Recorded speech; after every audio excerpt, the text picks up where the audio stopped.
Hello and welcome back to Spa Business Mastery. My name is Kirsten Foss, and I am so glad that you are here, dear spa owner. So today's topic is about your leadership, how to lead more effectively. But in particular, I want to talk to you, those of you who are feeling kind of like an overbearing or a controlling leader of your team. And I've heard from many of you that you feel this way when you become a team lead. And I can see exactly how it comes up. It's a lot when you are building a team. Whenever you're building your business, as it grows, it gets more complicated, especially when you're growing with people. So, before kind of the frustration point that you're at maybe right now, the dream was for you, maybe you were solo, maybe you just started this out like from as a team right out from the get-go. But I suspect that the dream was that you wanted to expand your spa business to be able to serve your community in a more impactful way. And I'm also going to be assuming in this situation is that you already had very high levels, high standards for your guest experience, for their outcomes, how you showed up for your clients. And so, of course, your clients love you, and you want to be able to repeat that same experience for other people in the community. The other piece is that you may want to have more personal time to yourself and not always be in the treatment room. So you're building a team and wanting to do it this way. Or maybe you have just realized, like, physically you are tapped out or burning out from giving treatments, and you want to be out of the treatment room, and you're building a team for that reason as well. However, for those of you that have built a team already, you already know that as much as you want to just literally clone yourself and create little mini me's, the reality is that we can't do that. And the other piece of the reality is that when we're hiring team members, everybody's got all different personalities, and everybody's coming with their own kind of personal baggage, as it were.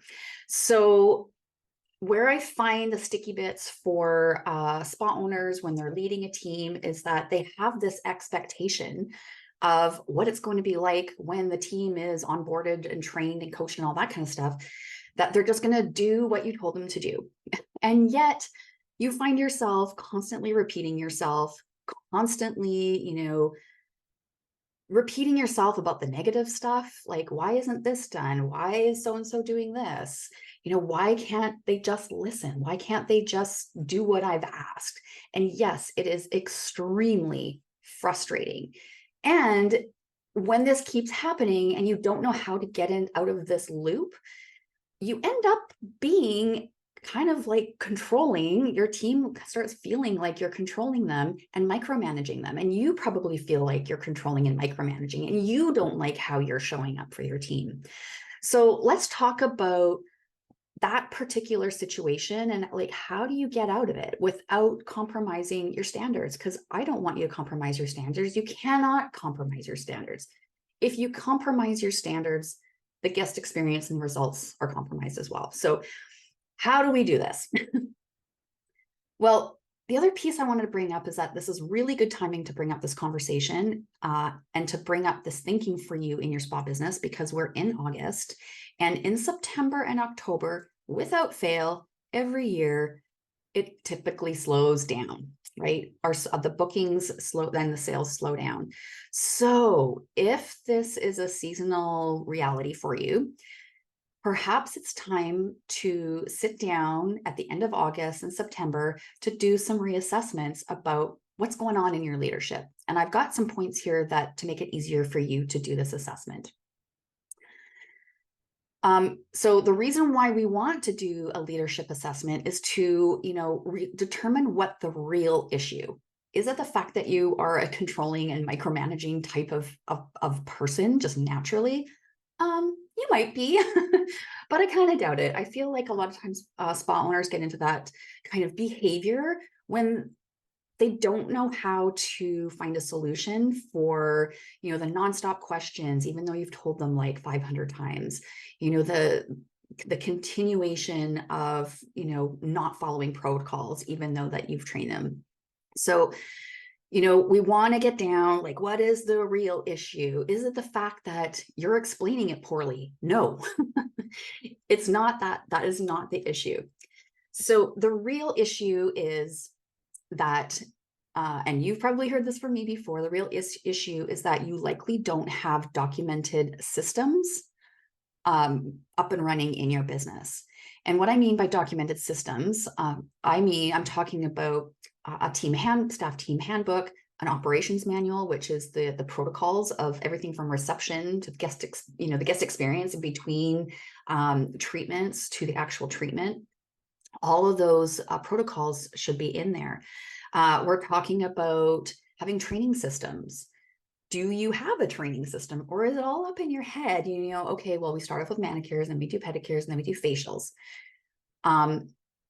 We have management systems, like for the spa manager. If you are the spa manager, do you have your own systems for recruiting and hiring? Do you have your own systems for getting your marketing rolling every month, implemented every month? And then we have other business systems like KPI reporting and tracking and goal setting, inventory management. So there's lots of systems, and I know that many of you are handling those, but many of you are handling them all up in your head. So the key piece to how do I stop feeling like I'm micromanaging or being an overbearing leader is to make sure that you have documented systems for running the business, for your team members to know how to behave, to remind them how to behave, to remind them of their protocols for their treatments. It's not reasonable for you to expect them to retain just verbal information. You can't expect that because everybody has different learning styles. I personally find that I learn best by listening and doing hands-on. So if you just told me to watch a demo of a facial and then expect me to go give those facials, I mean, I've been doing it long enough, I probably could do it, but I'd be like, oh, did she do it this way? Or did she have her massage that way?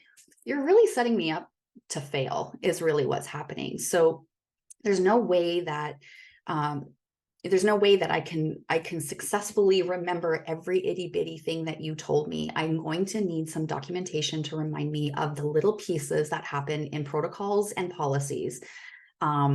So if you don't have it documented, it's time to get it documented. So now I want to share with you why they support you and ease the strain on you feeling like an overbearing or micromanaging leader, or your team feeling like you're being an overbearing micromanaging leader. So I want to talk a little bit here about a leadership truth. And that is, and I want you to repeat this for yourself. My leadership truth is I accept and take responsibility for my thoughts and my reactions and actions. Okay. I accept and take responsibility for my thoughts, actions, and reactions. So this is a great, this is a great little sentence just in general for our own personal lives. But if you're struggling in your leadership, you absolutely need to accept and take responsibility for your thoughts, actions, and reactions. Because if they're not set up and supported in a healthy way for you, then for you to be able to share it, then it's not healthy. It's not going to be a healthy situation for your team members to be working in. So why do I bring this up? I bring it up because a lot of times spa owners just have this expectation that I've told my staff members something, they should just remember it. No, that's not how it works. Our due diligence as leaders is accepting our responsibility. And my responsibility is to have documented structure and systems for my team that sets them up for success. Okay. So, the main goal as a leader is about seeking balance and harmony and finding ease so that you and the rest of the team can flow in your creativity, which is giving spa services. And if we are to be working in our flow at our highest level, at those highest standards, it needs as a leader, we need to take responsibility for the bigger picture. And the bigger picture, my friends, is all about that structure and systems to set your team up for your success. Essentially, you're setting yourself up for success at the end of the day.